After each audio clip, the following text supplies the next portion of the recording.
वक्त बिल वाले कानून के जो बयान उन्होंने दिया था इसे लेकर कि वो इस बिल को जो है वो फाड़ के कूड़ेदान में फेंकेंगे, इस पर असदुद्दीन ओवैसी ने निशाना साधा। उनकी तरफ से कहा गया कि बिहार की जनता को गुमराह करने का काम तेजस्वी यादव की तरफ से किया जा रहा है। अगर संसद में कोई बिल पारित होता है तो वो राज्य में इसे कैसे हटा लेंगे, इस बात को लेकर भी उन्होंने सवालिया निशान खड़ा किया और साथ ही साथ उन्होंने जमकर मंच पर तेजस्वी यादव को सुनाया है।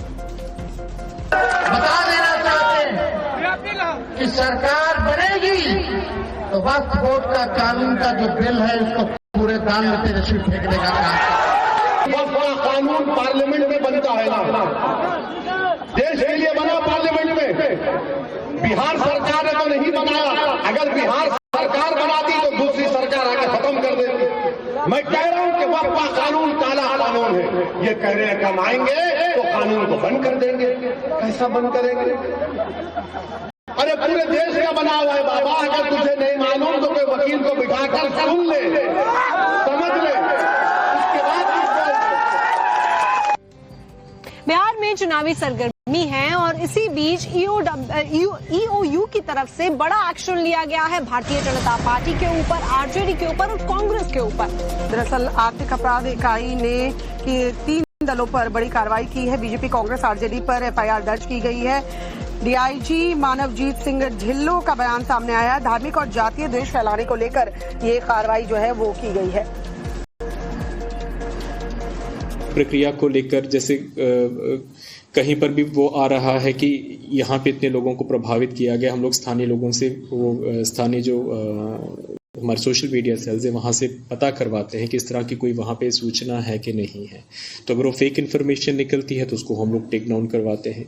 बहुत से ऐसे हैंडल्स हैं जो कि निरंतर इलेक्शन प्रक्रिया को लेकर किसी को प्रभावित करने के लिए या फिर कुप्रभावित करने के लिए लगातार भ्रामक पोस्ट डाल रहे हैं। बात बिहार चुनाव की ही करते हैं, जहां सियासी पारा इस वक्त हाई है और वार पलटवार का सिलसिला चल रहा है। राहुल गांधी ने न सिर्फ प्रधानमंत्री नरेंद्र मोदी बल्कि नीतीश कुमार पर भी जमकर निशाना साधा है। लेकिन बीजेपी ने जो आरोप लगे हैं उनका काउंटर अटैक कैसे किया है आप देखिए।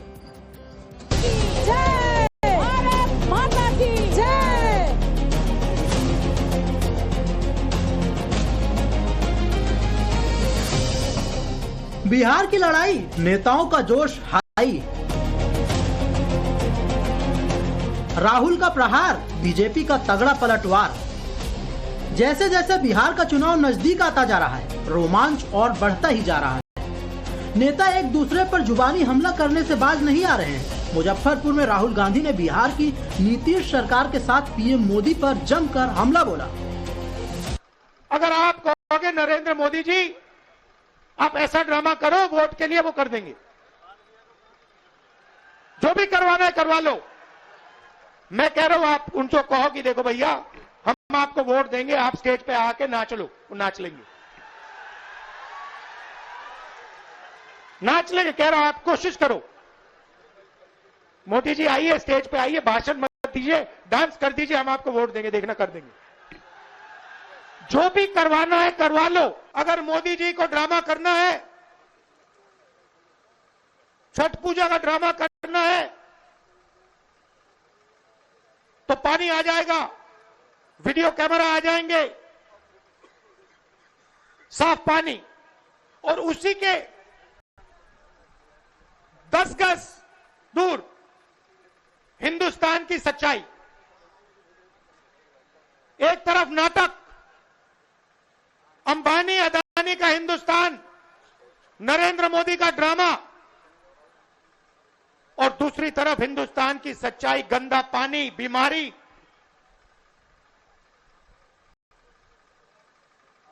टीवी पे आया, टीवी पे वो पाइप दिख गया कि भैया नरेंद्र मोदी जी नहाने आएंगे, बाकी हिंदुस्तान गंदे पानी में नहाएगा। नरेंद्र मोदी जी के लिए साफ पानी आएगा, पाइप में तालाब बनाया जाएगा, मोदी जी ड्रामा करेंगे। ये पूरे हिंदुस्तान ने देखा है, पूरे हिंदुस्तान ने देखा। और जैसे लोगों को वो पाइप दिख गया, नरेंद्र मोदी कहते मैं तो नहीं जाऊंगा।